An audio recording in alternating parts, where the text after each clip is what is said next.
No build video this week. I had a lot going on. Oh my goodness, did I have a lot going on. So I figured now would be a good time to explain what happened this week.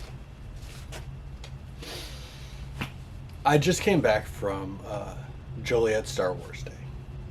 It's an event I do every year. It's a Joliet Public Library does a Star Wars Day. And when I say it's probably my second favorite event of the year. My favorite's C2E2. It's going to be real hard to beat C2E2. But Joliet's my second favorite. I absolutely love this event. For me, it's a 3-day event. For most people, it's a 4-hour event. But there's lots of befores and lots of afters. So it rained this year, so we had about half the number of people. It was about 6,000, I believe, showed up, roughly. It was a great event. I had a great, even in the rain, I had a great time. So we'll start at the beginning. The day starts with the parade. The parade lines up at 10 o'clock. We march at 11. And again, because it was raining, I'm running through buildings because it's the Joliet Public Library, the Route 66 Museum, and then the Renaissance Center that is attached to the museum. Those are the 3 buildings we normally occupy. There's a lot of construction this year, so we had the run of the street. We had all kind. It was kind of nice actually. And so I'm going between the 3 buildings, trying to make sure everything's all set up as best I can. I don't run the event, by the way. I just do the parade. Kim deals with the costumers, and then there's just an unbelievable amount of fleet of people who do so much for this event. This is an amazing event, and there is no one person in charge. So I don't want you to think that, I run this thing. I don't. I just do the parade. I'm super worried about the rain, right? We're going to go tell all the costumers it's time to go line up. It's a little later than I normally do. And it doesn't seem like there's that very many, not that many here, not that many there. And so I go and I tell the 501st. I'm like, okay, we'll go. We tell the Rebel Legion. They're like, all right, we're on our way. And I go to tell the Mandalorians, right? Gone. I'm like, I thought I had 3 or 4 Mandos showing. There was no one there. And I'm like, oh, okay. I asked a friend, hey, do you know where they're at? And they're like, oh, they're already lined up for the parade. They were already on top of it. The Mandos had stuff just down pat this year. Fantastic. So I go and I get to right before, because there's we set up in a building and it's got this alcove or the overhang. And I turn the corner to the overhang and there's just a fleet of people just kind of waiting. It was fantastic. I was super worried about this parade. This year we had a bunch of people up front because there's certain costumes I like to lead the parade because I feel they're a little more. They're not more Star Wars than everybody else because we're all in Star Wars, right? It's in the name, Star Wars Day. But they're people who I feel embody the spirit of Star Wars Day for me a little more, and I wanted them in front this year. So we had my friend Ken, who does a concept Vader, my friend Louie, who does Barf, because I love the fact that he's there. My friend Ted did a Maul Trooper, which is it's a shadow trooper with Maul paintings. It's amazing. And Thomas Spanos had Darth Crate. Was he in Darth Crate? Yeah, he was in Darth Crate. It's just amazing. Some of the best builders and costumers I know, and I wanted them up front. And we had the 501st after them. The 501st knows marching orders, so it's a parade, get in line. They all got in line. I went to talk to the rebels, and the rebels were all good. The Mandalorians were just already there. I didn't even have to go tell them. They were on the ball this year. It did fantastic job. It's what I expect from the Nexu clan. Let's be honest. And then we had the Chicago Jedi and all the rebels. I get everybody lined up, right? It's about, I'd say maybe 3/4 of a mile parade. It's not very big. Maybe half a mile. We get everything all set up. And I'm like, does everybody know what we're doing? Like, yeah. I'm like, okay. They start cutting the thing, and I run to the front of the parade because I have to go around the back side and there's a ladder set up for me because I organized the parade and I organized the group photo. So I, out of breath, in my full Jedi, light sprinkle, not bad. I was expecting worse, and it was very light. It was nice. It's kind of refreshing, actually. But get on top of this ladder, and I wait for the parade to come around, and the parade walks around. I have an acre amp. It's a small, portable amp, right? Gets pretty loud. It's got a nice little headset. It's self-contained. A lot of that's what I use for my sound gloves. So I have an acre up there, and I'm telling people where to go, and we all line up for this group photo. And the group photo went off without a hitch. Everybody was, pretty on the ball. We did a great job. Then the event started. After the group photo, I was like, you know what? I should probably take some pictures or do some recording or something, because I usually don't. I'm too in the moment to sit and I don't know, chronicle, vlog, walking around with the child, and the child goes, because I'm taking videos, and they're like, "Are you vlogging?" I'm like, "Yeah, I guess so." So there's a lot of groups that make up Star Wars Day, right? The Rebel Legion, our local base is the Nar Shaddaa base, and they every year knock it out of the park. The displays, it's very well done. Usually next to them we have the local R2 builders, which is Shy2D2. They do a spectacular job as well. We moved most of the costuming clubs to the basement of the museum this year. There was a slight miscommunication. A couple feathers got ruffled, mine included. And rather than take the cool, calm, collected concept that Kim takes, I got upset, and I let it get the better of me. So we ended up with everybody in the basement, except for the Mandos and a couple of whatever.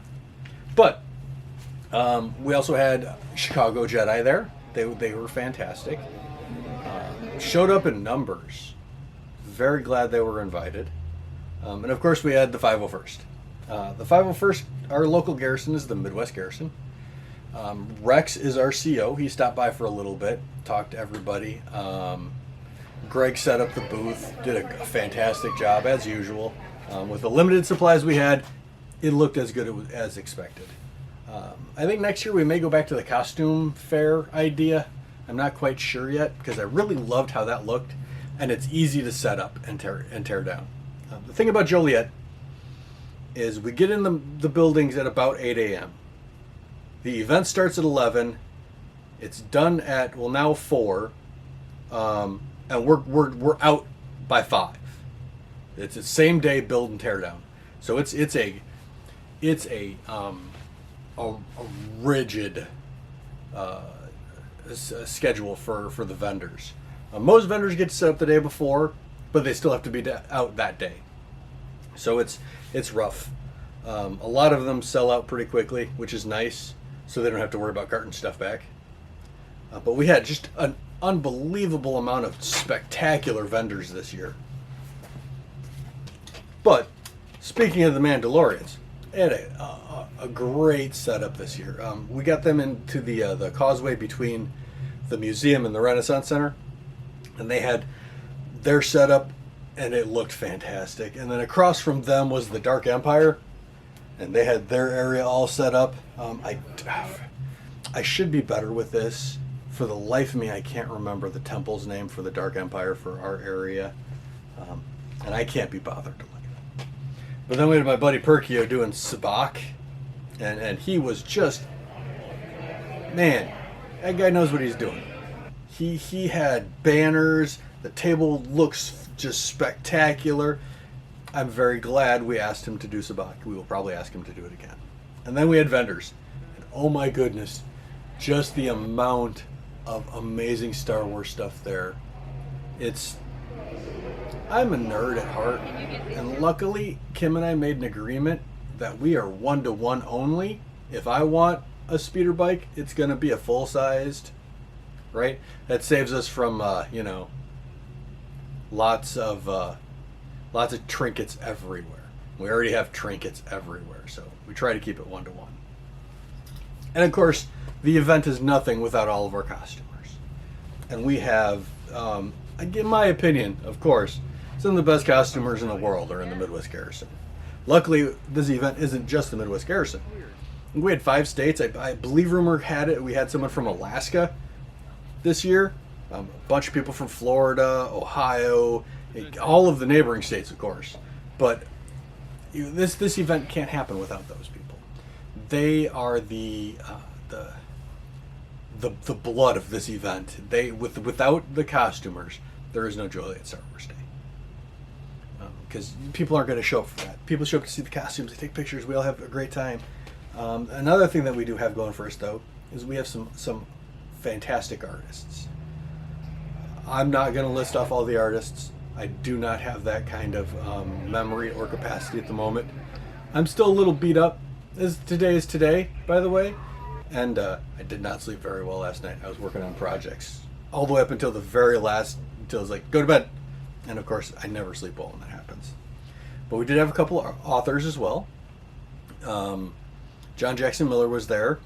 He always just such a nice guy. He'll sit and talk with people, but that means his booth is usually pretty packed. And then the costumers were costumers, right?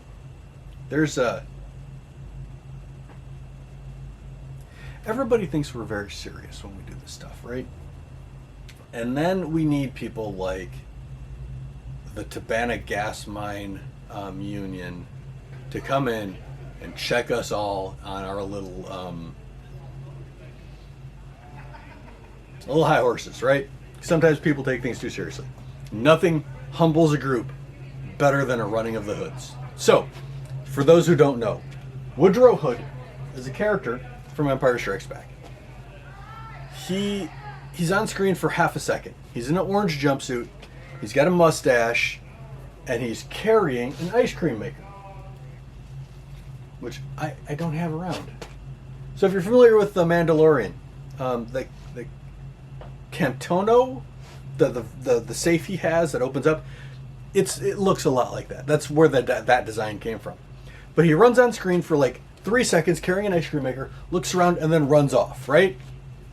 And of course, the Rebel Legion just latched onto that.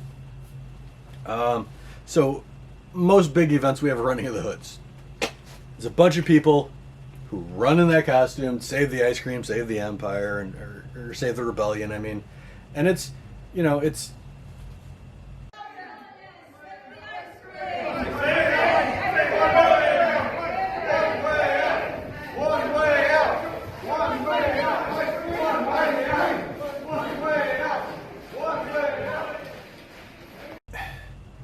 It's a stupid little thing that personally brings me a great level of joy. I love watching the running of the hoods. They're just...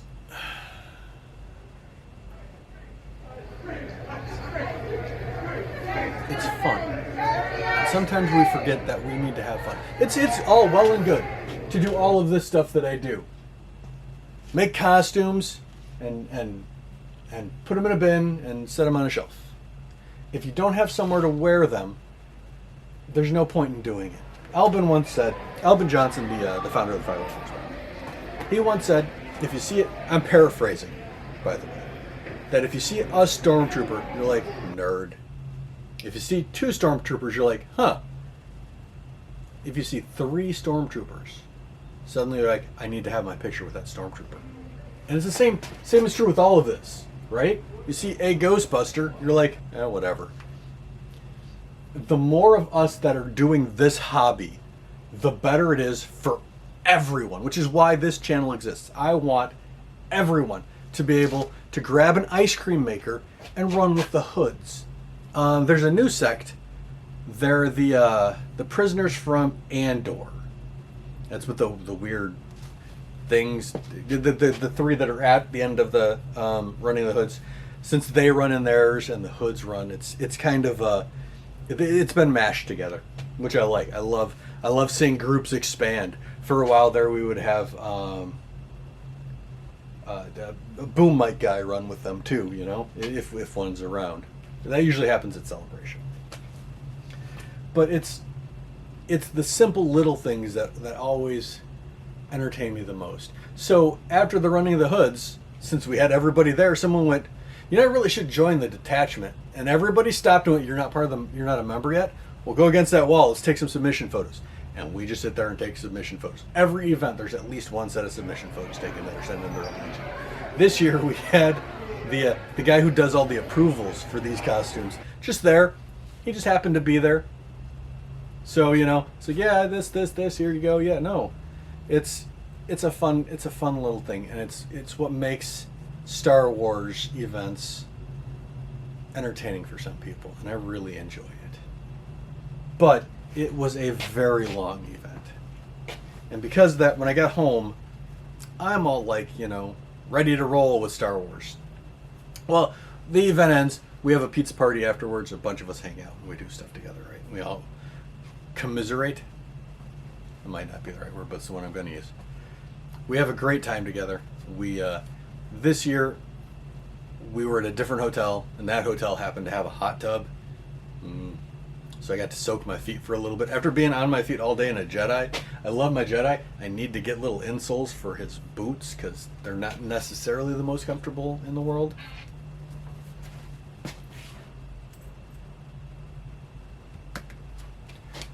But it was a good time. So I'm in the hot tub. Joliet's about 45 minutes away from me. It hits 10 o'clock and I'm like, everybody's winding down. We're going to Ted's for merch. And I'm like, if I get back in my car, I'm just going home. I could stay at the hotel room, or I could be home in 45 minutes and go to sleep in my bed. And I chose the latter. I'm very glad I chose the latter because, yeah, there's nothing quite like my AC unit. And then Sunday happened and a couple friends came over and we kept working on projects. Because once you're in the Star Wars mode, you know, once you're doing things. So unfortunately I did not have time to record this particular video. But that's where we're at now. Little recap of Joliet. I absolutely loved it. If you're in the area, I highly recommend it. It's a free event. It's the first weekend in June every year. We've been doing this for about 15 years now. On average, we get, I'd say, 10 to 15,000 people showing up as far as spectators. And usually it's between 200 to 300 costumers. This year, I think we were a little light. I'd give us probably 175. I haven't actually gone through it. Normally, I zoom in on the group photo and I put a dot over everyone as I count, so I know exactly how many people we have. But I haven't gotten the official photo from Ted yet. I was on a ladder and I'd forgotten my camera, and his camera is immensely better than mine. So, you know, that's the camera we use. But it's a great, like I said, I love this event. It's my second favorite event of all time. So if you're in the area, absolutely stop by. But that about does it for Joliet and for me. I got stuff I got to go take care of. It's been great chatting with you. We're going to get on to normal, back to routine shenanigans next week. And that's, I had nothing up here to it. That's the Mandalorian. We're going to be doing probably the chest part of the flight suit next week. I'm gonna pattern and then sew the upper part so it's all, you know, done, and then the lower part the week after. But that's moving along. And if you want to see where that is, yeah, think about liking and subscribing.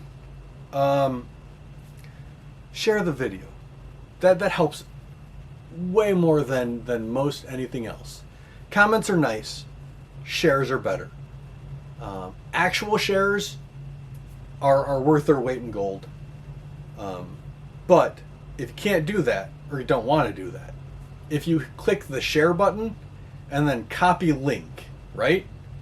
The algorithm doesn't know if you go paste that anywhere else. This is literally a free thing you can do. And don't do it just here.